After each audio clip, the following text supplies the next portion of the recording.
प्रेक्षकांनो, सुरुवातीला आपण बघतोय रुद्र सांगतोय पिंकीला की मी तुम्हाला आधीच सांगितलं होतं, हे काम इतकं सोपं नाहीये. कोर्टामध्ये खऱ्याचं खोटं आणि खोट्याचं खरं हे केलंच जातं. तुम्ही खूपच भावूक झालात, असं चालणार नाही. धनंजय खूप चालाक वकील आहे.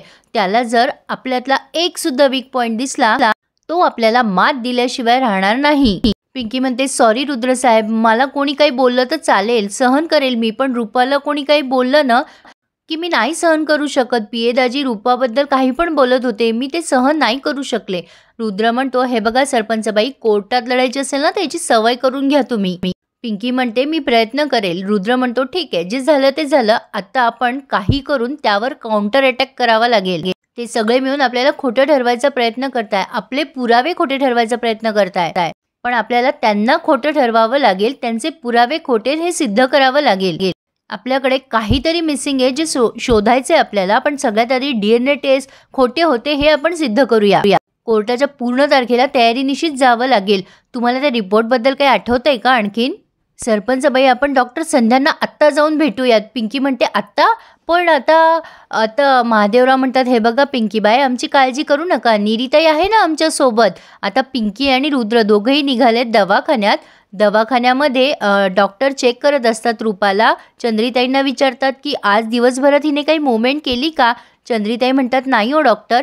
त्यावर डॉक्टर रूपाला म्हणतात, रूपा जागी हो ग, तुझी जागी होण्याची आम्ही सगळेच जण वाट बघतोय. रुद्र आणि पिंकी तिथे पोहोचलेत. रुद्र म्हणतो, आम्हाला बोलायचं होतं तुमच्याशी. डॉक्टर म्हणतात, केबिनमध्ये नको, आपण इथेच बोलूयात. चंद्रिताईंना आणि तिथल्या एका नर्सला बाहेर पाठवण्यात येतंय. आता डॉक्टरांना रुद्र विचारतोय, डॉक्टर, तुम्ही म्हणाला होतात की तुम्ही आम्हाला मदत कराल जी हवी ती, पण मला असं वाटलं होतं की तुम्हाला काहीतरी सांगायचं आहे जे तुम्ही बोलू शकत नाही आहात. डॉक्टर म्हणतात, म्हणूनच मी तुम्हाला म्हटले की आपण इथेच बोलूया. काही वेळेला भिंतींनाही कान असतात आणि इथे तर जवळपास सगळेच आपल्यावर लक्ष ठेवून आहेत. तिकडे निरीताई पिंकीसाठी प्रार्थना करतायत देवी आईजवळ की देवी आई, त्या रूपाला न्याय मिळू दे, एवढंच मागणं आहे माझं तुझ्याकडे. तेवढ्या तिथे युवराज आलाय, पिंकीबद्दल विचारतोय. महादेवराव सांगतात, त्या हॉस्पिटलात गेलाय त्या वकील साहेबांसोबत. युवराज जरा आश्चर्यचकित झालाय आणि पटकन तसंच माघारी फिरलाय पिंकीसाठी. महादेवराव म्हणतात, काय झालं जावई बापू, काही काम होतं का? अहो निरीताई, हे असे का निघून गेले, काय झालं असेल? महादेवरावांना जरा चिंता लागली आहे, युवराज परस्पर निघून गेला म्हणून. डॉक्टर रुद्रला सांगतायत, रूपाच्या केसमध्ये काहीतरी सस्पिशियस आहे. ज्या आम्ही चाचण्या केल्या त्यातले DNA सॅम्पल्स होते, हे लॅबमध्ये कधी गेले, त्याचे रिपोर्ट्स कधी आले, आम्हाला काहीच कळलेलं नाहीये. हे सगळं मॅनेज केलं गेलंय. पिंकीला संशय येतोय की कोणीतरी त्यांचं बोलणं ऐकतंय. डॉक्टर सांगतात की हे सगळं वरच्या लेवलवर मॅनेज केलं गेलंय. अर्थातच ती लोक कोण आहेत हे तुम्हाला माहिती आहे, मी त्यांची नावं घेऊ शकत नाही. मी तुम्हाला मागे पण म्हणले होते की इथे सगळेच आपले मित्र नाही आहेत. अगदी माझं असं म्हणणं आहे की तुम्ही सावध राहा. अगदी इथल्या वॉर्ड बॉईज पासून सुद्धा. तेवढ्यात पिंकी बाहेर येऊन शोधायला लागते की कोणी इथे जवळपास होतं का. चंद्रिताईला विचारते, चंद्रिताईचा डोळा लागलेला असतो. पिंकी विचारते, चंद्रिताई कोणाला बघितलं का? चंद्रिताई म्हणतात, नाही हो, माझा डोळा लागला होता पिंकीताई. रुद्र म्हणतात, काय झालं सरपंचबाई, अशा धावत का आलात बाहेर? पिंकी म्हणते, मला असं वाटलं की कोणीतरी आपलं बोलणं ऐकतंय. रुद्र म्हणतात, तुम्ही प्लीज चेक कराल का डॉक्टर? डॉक्टर म्हणतात, हो मी बघते, मी तुम्हाला म्हटले होते ना, इथे सगळेच जण कान देऊन आहेत भिंतींना. आता रुद्र म्हणतोय, सरपंचबाई, कोर्टाच्या पुढच्या तारखेपर्यंत जर आपल्या हाती काहीच लागलं नाही ना, तर मी त्या डॉल्बीला उभं करणार, त्याला घाबरवून तो काही बोलतो का ते बघणार. तेवढ्यात तिथे युवराज आलाय आणि आता पिंकी म्हणते, धनी तुम्ही इथे? आता हा वकील म्हणतो, ठीक आहे, चालू द्या तुमचं, आजचं काम एवढंच होतं, मी निघतो आता, बाय. तो आता युवराज आणि पिंकी दोघांनाही बाय करतो, पण युवराज काहीच बोलत नाही. पिंकी विचार करते, विचित्रच माणूस आहे हा. कधी कधी वाटतं उगीच चिडतो आणि कधी वाटतं की चिडतो पण चिडतच नाही. युवराज चंद्रिताईंना विचारतो, रूपाताईंची तब्येत कशी आहे? चंद्रिताई म्हणतात, बरी आहे, आता अजून काही जाग नाही आली आहे तिला. युवराज म्हणतो, काळजी घ्या तिची. चंद्रिताई केबिनमध्ये गेलायत. तो आता पिंकीला म्हणतो, तुम्ही बऱ्या आहात ना? घरच्यांनी सांगितलं तुम्ही इकडे आलायत वकील साहेबांसोबत, उगीच आलो असं वाटतंय, आता तुमच्या कामात डिस्टर्ब झाला असेल नाही? पिंकी म्हणते, धनी असं काय बोलताय तुम्ही, उगाच काय पण बोलू नका, बसा बरं इथे तुम्ही. धनी, तुम्ही माझे एनर्जी ड्रिंक आहात, तुम्ही आल्यावर मला कसं डिस्टर्ब होणार? तुम्हाला बघितलं ना धनी की मला एकदम उत्साह येतो बघा, लढण्याची ताकद मिळते मला. युवराज म्हणतो, पुन्हा केसबद्दल बोलणार आहात का तुम्ही, निघू का मी? पिंकी म्हणते, नाही नो, असं काय करताय तुम्ही? युवराज म्हणतो, कोर्टात चक्कर येऊन पडल्या होत्या तुम्ही, काय झालं, बरं वाटतंय ना? काळजीपोटी आलोय मी.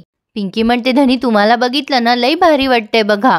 युवराज म्हणतो, जेवला नसालच तुम्ही. पिंकी म्हणते, नाही ते युवराज म्हणतो, तुमचा आवडीचा दाल खिचडी आणलाय, खाऊन घ्या. प्रेक्षकांनो, काही झालं ना, युवराज पिंकीची लव्ह स्टोरी मात्र ते हलू देत नाहीत. त्यांचा फोकस लव्ह स्टोरीवरच असतो. हे मला फार आवडतं.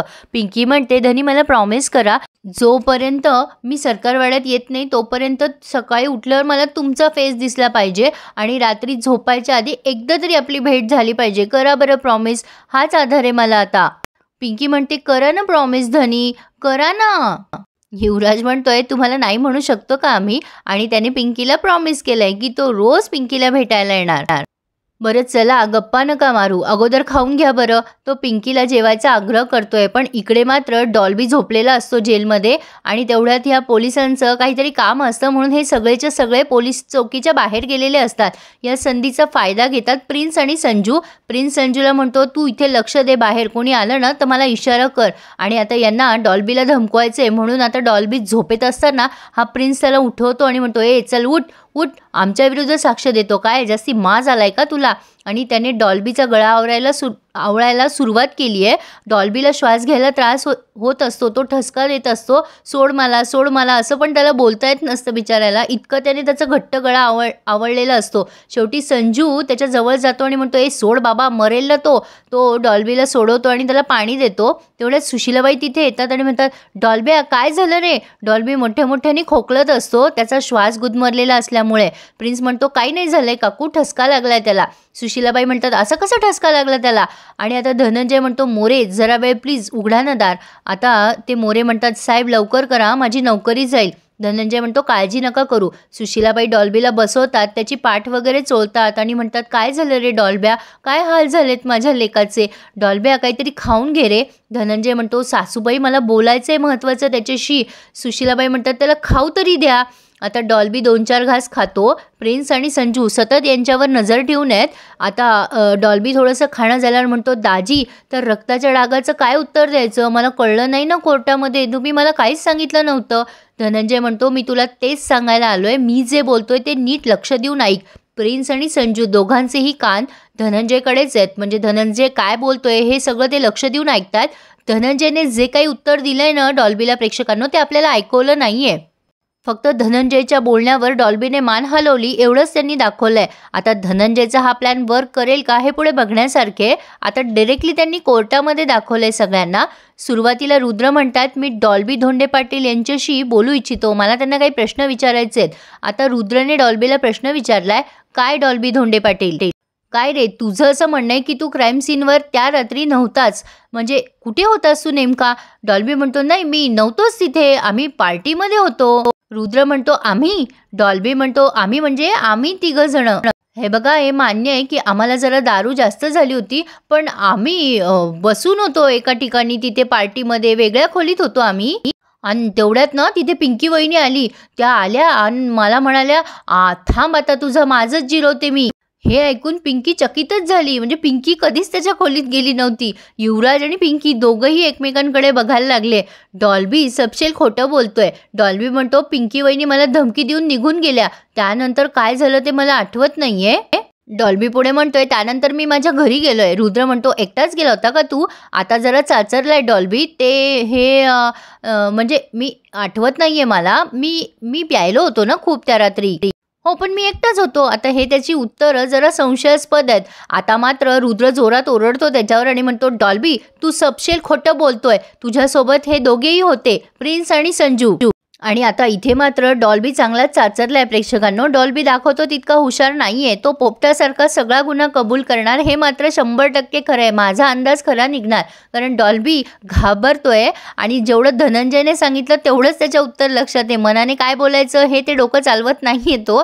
पण प्रेक्षकांनो, इथे त्यांनी हा रिव्ह्यू पूर्ण केलाय, जरा सस्पेन्स वाढवलाय. पण पुढे आपण बघतोय की डॉक्टर आल्यात तिथे साक्ष द्यायला आणि डॉक्टरांनी सांगितलंय की आमच्या क्लिनिकमधले सगळे रिपोर्ट्स वगैरे आम्ही शासकीय दवाखान्यामध्येच देतो चेक करायला, पण यावेळी तसं घडलं नाहीये. यावेळेला प्रायव्हेट लॅबमध्ये हे रिपोर्ट देण्यात आलेत आणि रिपोर्ट बदलण्यात आलेत का असं त्यांना रुद्र प्रश्न विचारतो. त्यावर डॉक्टर म्हणतात, हो 100% रिपोर्ट बदलण्यात आलेले आहेत. तर डॉक्टरांच्या ह्या साक्षीमुळे ही केस जरा फिरली आहे. आता मात्र बापूसाहेबांचे धाबे दणाणलेत, ते आता ओरडतायत धनंजयवर आणि म्हणतात जावाई बापू काहीतरी करा, हे प्रकरण फक्त आमच्या डॉल्बीवरच शेकणार आहे. आता मात्र पिंकी युवराजची मदत मागते, कारण युवराजही यामध्ये साक्षीदार आहे. प्रेक्षकांनो, युवराजची साक्षसुद्धा खूप महत्त्वाची ठरणार आहे. त्यामुळे युवराज डॉल्बीच्या विरुद्ध साक्ष देईल का हे बघणे इंटरेस्टिंग ठरणार आहे. पिंकी युवराजला म्हणते, धनी आता तुमचाच आधार आहे मला. प्रेक्षकांनो, आता हे सगळं खूप इंटरेस्टिंग पद्धतीने समोर येणार आहे. पण माझा अंदाज आहे की डॉल्बी स्वतःहून हा सगळा गुन्हा आणि त्या रात्री काय घडलं हे सगळं रुद्रला सांगणार आहे, असं मला तरी वाटतं. तुम्हाला काय वाटतंय? तुमचा अंदाज मला नक्की कळवा. आणि प्रेक्षकांनो, रिव्ह्यू आवडल्यास प्लीज एक लाईक द्यायला काही हरकत नाही आहे ना, आणि चॅनल सबस्क्राईब करायला सुद्धा. So please subscribe my channel and enjoy my all reviews. धन्यवाद.